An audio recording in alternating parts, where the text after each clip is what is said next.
여러분은 지금 하고 있는 일에 만족하고 계신가요? 일이라는 것은 참 이상합니다. 우리는 살아가기 위해 일을 하지만 동시에 일이 곧 우리 삶의 많은 부분을 결정짓기도 합니다. 어른이 되면 이 고민이 끝날 줄 알았는데 오히려 나이가 들수록 더 깊어지는 것 같습니다. 요즘 저희 집에는 작은 고민이 하나 있습니다. 중학생인 아이가 고등학교 그리고 그 너머의 대학교 진로를 앞두고 한 달 넘게 이야기를 나누고 있어요. 좋아하는 일을 따라갈 것인가, 잘하는 일을 따라갈 것인가, 그리고 그 선택이 어떤 학교, 어떤 현실적인 길로 이어질 것인가. 사실 저는 가끔 이런 생각이 듭니다. 중학생이 세상의 그 많은 직업과 자신의 미래를 판단하기엔, 그리고 자신이 뭘 잘하는지 하고 싶은지 깨닫기엔 아직 너무 이른 나이가 아닐까 하고요. 저희가 그 나이였을 때를 떠올려 보면 별다른 걱정 없이 그저 천진하게 뛰어놀던 시절이었던 것 같은데 말이죠. 하지만 세상이 많이 바뀌었습니다. 요즘은 중학교 때부터 자신의 적성과 흥미를 서둘러 찾아야 하고 그것을 바탕으로 학업의 방향을 결정해야 하는 것이 현실이 되었습니다. 이 흐름이 옳은지 그른지를 따지기 전에 우리는 이미 그 흐름 속에서 살아가야 하니까요. 그래서 지금이 참 고민이 많은 시기인 것 같습니다. 그리고 이 고민은 아이만의 것이 아닙니다. 저 역시 어느새 중년에 접어들고 있는 나이가 되었고 남편 또 지인들도 여전히 저마다에게 맞는 일이 무엇인지 그리고 인생에서 일에 얼마만큼의 자리를 내어주며 살아가야 하는지를 묻고 있습니다. 그래서 오늘은 칼릴 지브란의 예언자 가운데 2편, 일에 대하여와 이성과 열정에 대하여를 함께 읽어보려고 합니다. 그리고 이 글을 통해 요즘 저희가 하고 있는 고민을 다시 한번 꺼내어 이야기해 보려고 합니다. 여러분도 지금 일에 대해 어떤 고민을 안고 계신가요? 오늘 이 시간 저와 함께 그 고민을 잠시 들여다보셨으면 좋겠습니다. 일에 대하여 그대들은 일을 함으로 대지와 대지의 영혼에 발걸음을 맞추어 갈 수 있으리라. 일을 게을리하는 것은 철부지가 되는 것이고 영원을 향해 나아가는 장엄하고 당당한 삶의 행렬에서 벗어나는 것이다. 그대들은 일을 할 때 피리와 같으니 시간의 속삭임이 그대들을 통해 음악으로 변하여 울려나리라. 모두가 한 소리에 맞추어 연주할 때 그대들 가운데 누가 아무런 소리도 내지 못하는 갈대 피리가 되기를 원하는가? 그대들은 항상 일은 저주이고 노동은 불행하다고 들어왔다. 그러나 나는 말한다. 그대들이 일을 할 때 그대들은 대지의 가장 깊은 꿈의 일부가 되어가고 있는 것이다. 그 꿈은 처음 있었을 때부터 그대들의 몫으로 주어진 것이라. 그리고 그대들은 일을 계속하는 동안 삶을 진정으로 사랑할 수 있으니 일을 통해 삶을 사랑하는 것이 삶의 가장 깊은 비밀과 친숙해지는 것이리라. 그러나 만일 그대들이 괴로워서 세상에 태어남을 고통이라 부르고 생계를 위해 일하는 것을 이마에 새겨진 저주라 한다면 나는 그대들 이마에 땀방울만이 그곳에 새겨진 저주를 씻어줄 거라고 대답하리라. 또한 그대들은 삶은 어둠이라고 들어왔고 그대들 역시 지쳐 있어 삶에 지친 사람들이 한 말을 되풀이해 왔다. 그러나 나는 말한다. 삶은 진실로 열정이 없을 때에 어둡고 모든 열정은 깨달음이 없을 때에 맹목적이며 모든 깨달음은 일이 없을 때에 쓸데가 없고 모든 일들은 사랑이 없을 때에 텅 빈 것이라. 그리고 그대들이 사랑으로 일할 때 그대들은 스스로를 만나고 또 다른 이들과 연결되고 결국에는 신에게로 이어질 수 있으리라. 그러면 사랑으로 일하는 것이 무엇이랴? 그것은 사랑하는 이가 입을 옷처럼 그대들의 심장으로부터 자아낸 실로 바느질하는 것이리라. 그대들의 사랑하는 이가 살 집처럼 정성으로 집을 짓는 것이리라. 그대들의 사랑하는 이가 그 열매를 먹을 것처럼 마음을 다해 씨를 뿌리고 기쁨으로 수확하는 것이리라. 사랑으로 일하는 것은 그대들이 만든 모든 것에 그대들만의 영혼의 숨결을 불어넣는 것이니, 사랑으로 일하는 것은 모든 축복받은 영혼들이 그대들 곁에 서서 언제나 지켜보고 있다는 것을 아는 것이다. 나는 종종 그대들이 잠꼬대처럼 말하는 것을 들어왔다. 대리석을 조각하며 그 안에서 자신의 영혼의 모양을 발견하는 사람이 땅을 일구는 사람보다 고귀하고, 천 위에 무지개색으로 사람의 형상을 수놓는 이가 발에 신는 신발을 만드는 이보다 고상하다. 그러나 나는 잠결이 아니라 한낮에 깨어서 말하노니, 바람은 큰 참나무라 해서 작고 가는 풀잎에게 보다 더 달콤하게 속삭이는 것이 아니라, 자신만의 사랑으로 일하여 바람소리를 더 달콤한 노래로 바꾸는 이만이 위대하다. 일은 눈으로 보이게 나타난 사랑이라. 만약 그대들이 사랑으로 일할 수 없고 억지로 일을 할 수밖에 없다면 그대들은 일하지 말고 사원 문에 앉아서 기쁨으로 일하는 사람에게 구걸이나 하는 것이 나으리라. 만일 그대들이 기쁨으로 빵을 만들지 않는다면 그대들은 사람의 배고픔을 반도 채우지 못하는 쓴 빵만을 만들 것이기 때문이다. 그리고 만일 그대들이 포도를 투덜거리며 짠다면 그대들의 불평은 포도주의 도구로 스며들 것이라. 또 만약 그대들이 천사처럼 노래하면서도 그 노래를 사랑하지 않는다면 그대들은 사람들의 귀를 멀게 하여 낮과 밤의 소리를 듣지 못하게 할 뿐이라. 이성과 열정에 대하여 그대들의 영혼은 자주 전쟁터가 되어 그대들의 이성과 분별이 열정과 욕구에 대항해 싸운다. 내가 만일 그대들 영혼의 조정자라면 나는 그대들 안에 있는 그 불화와 적대감을 하나의 노래가 되게 할 수 있으리라. 그러나 그대들 스스로가 조정자가 되지 않는다면, 아니 그대들이 그대들 안의 모든 본성들을 사랑하지 않는 한 내가 어찌 그럴 수 있으랴. 그대들의 이성과 열정은 항해하는 영혼의 방향을 정하는 키이며 속도를 높이는 돛이다.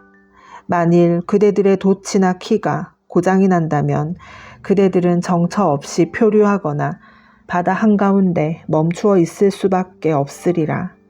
왜냐하면 이성은 홀로 다스리기엔 그 힘이 모자라고, 그대들이 보살피지 않는 열정은 자기를 불태워 파괴하는 불꽃이기 때문이라.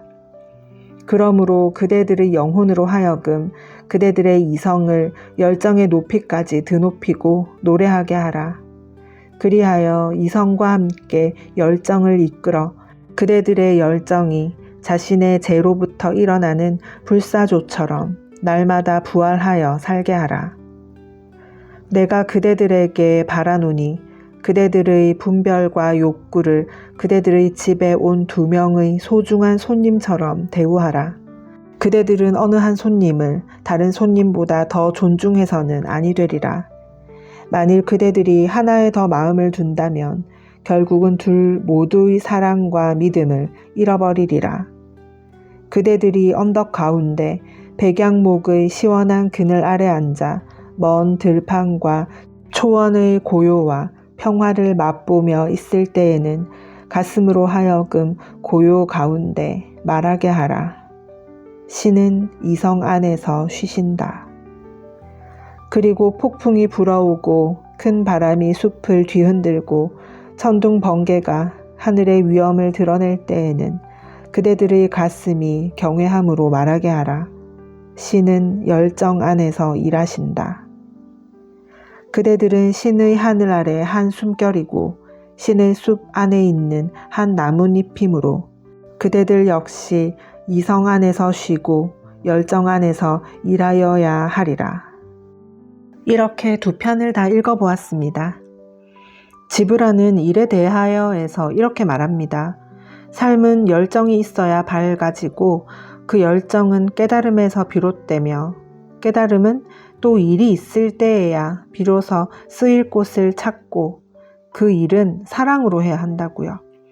쉽게 풀어보면 우리 삶이 빛나려면 무언가에 몰입할 열정이 있어야 하고 그 열정은 삶을 제대로 바라보는 눈, 즉 깨달음에서 나온다는 것입니다. 그리고 그 깨달음은 머릿속에만 머물러서는 의미가 없고 결국 일이라는 구체적인 행위를 통해서만 세상에 쓰이게 됩니다. 그런데 그 일이 진짜 가치를 가지려면 억지로가 아니라 사랑으로 해야 한다는 것이죠. 이 이야기는 이성과 열정에 대하여와도 자연스럽게 이어집니다. 이성은 인생이라는 배의 방향키와 같아서 우리가 왜 이 일을 하는지를 결정합니다. 그리고 열정은 그 배를 밀고 나가는 독과 같아서 우리를 삶과 일에 몰입하게 만듭니다. 방향키만 있고 돛이 없으면 배는 나아가지 못하고 돛만 있고 방향키가 없으면 배는 방향을 잃습니다. 결국 이 둘 사이의 조화, 균형 잡힌 자기 통제가 중요한 것 같습니다. 사람에게는 돈도 물론 중요하지만 일 속에서 삶의 의미를 찾는 것이야말로 일이 힘들고 지칠 때에도 우리를 끝까지 끌고 가는 힘이 되어주는 것 같습니다. 정리하자면 제 생각인데요. 여기서 이성이란 현실적인 판단, 생계에 대한 책임, 돈 같은 것을 말하는 것 같습니다. 일을 그저 이런 의무로만, 즉 이성으로만 하다 보면 결국 지치게 됩니다. 반대로 열정은 좋아하는 마음, 의미와 몰입, 그리고 그 몰입을 하면서 느끼는 인간으로서의 품격을 말하는데 열정만으로 일을 하면 또 방향을 잃어버릴 수 있겠죠. 그래서 이 둘이 조화를 이룰 때 비로소 건강한 삶을 살 수 있는 것 같습니다. 사실 저도 이 문제에 대해 오랫동안 고민하면서 여러 사람들의 조언과 경험을 들어보았습니다.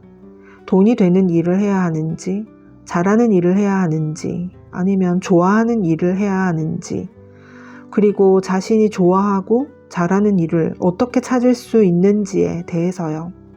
인상 깊었던 이야기 중 하나는 젠슨 황의 인터뷰였습니다. 좋아하는 일을 하면 좋겠지만 사실 그 좋아하는 일을 찾는다는 것 자체가 쉽지 않다고 합니다. 그래서 차라리 지금 하고 있는 일을 좋아하려 노력하는 편이 더 현실적이고 거기에 집중하다 보면 결국 성공에 이르게 된다는 것이었습니다. 반면 스티브 잡스는 좋아하는 일을 해야만 거기에 열정을 쏟을 수 있고 그것이 결국 성공으로 이어진다고 말하더라고요. 또 어떤 사람은 잘하는 것에만 집중하면 결국 세상에는 자신보다 더 잘하는 사람이 많기 때문에 좋아하는 마음이 없다면 버티기 힘들다고 말합니다. 반대로 좋아하는 일이라면 결과가 내 성에 차지 않더라도 버틸만 하다는 것이죠. 그렇다면 좋아하는 일은 어떻게 찾을 수 있을까요? 어떤 사람은 의미를 먼저 부여하기보다는 깊고 본질적인 경험을 통해 좋고 싫음을 계속 구분해 나가다 보면 결국 자신이 진짜 원하는 것을 찾게 된다고 말합니다. 그러기 위해서는 지금 겪고 있는 그 분야에 아주 깊이 집중해서 부딪혀 봐야 한다는 것이죠. 또 어떤 사람은 흥미를 느끼는 분야에 집중해서 그 안에서 재미를 찾다 보면 자연스럽게 그 일에 스스로 의미를 부여하게 된다고 말합니다. 즉, 의미를 먼저 정해두기보다 일단 경험해보면서 흥미와 재미가 느껴지는지를 알아내야 한다는 것입니다. 저 역시 40이 넘어서요. 오랫동안 꿈꿔왔던 공부와 일을 잠깐 해본 적이 있거든요. 엄청 깊게 하진 않았는데 그게 막상 부딪혀 보니 제가 정말 하고 싶었던 일이고 잘할 거라 생각했는데 막상 그렇지가 않더라고요. 그래서 이런 경험도 참 중요하다고 생각이 들긴 합니다. 그런데 이런 경험은 사실 돈과 시간이 많이 들지 않나요? 그래서 다 겪어보지는 못하고 운도 좀 중요한 것 같습니다. 이 모든 것이 사실 사람마다 다르지 않을까요? 어떤 사람은 잘해야 비로소 좋아지고 또 어떤 사람은 잘하지만 좋아하지 않아서 괴로워하다 그만두고 또 어떤 사람은 좋아해도 잘하지 못하면 결국 싫어지고 또 좋아하는 마음 하나로 못해도 버텨내다가 끝내 성공하는 경우도 있습니다. 그리고 그 과정 속에서 누군가는 만족을 느끼고 또 누군가는 고통을 받습니다. 결국 자신이 어떤 사람인지를 겪어가면서 이성과 열정을 그때그때 조절해가며 사는 것, 그것이 인생이 아닐까 싶습니다. 그것이 10년, 20년 안에 끝나는 문제가 아니더라도 인생을 길게 놓고 보았을 때 어느 정도의 시행착오는 당연한 것으로 받아들이면서 장기적인 관점에서 일과 삶을 꾸려나가는 것, 그것이 무엇보다 중요한 것 아닐까요? 여기까지 들어주셔서 감사합니다.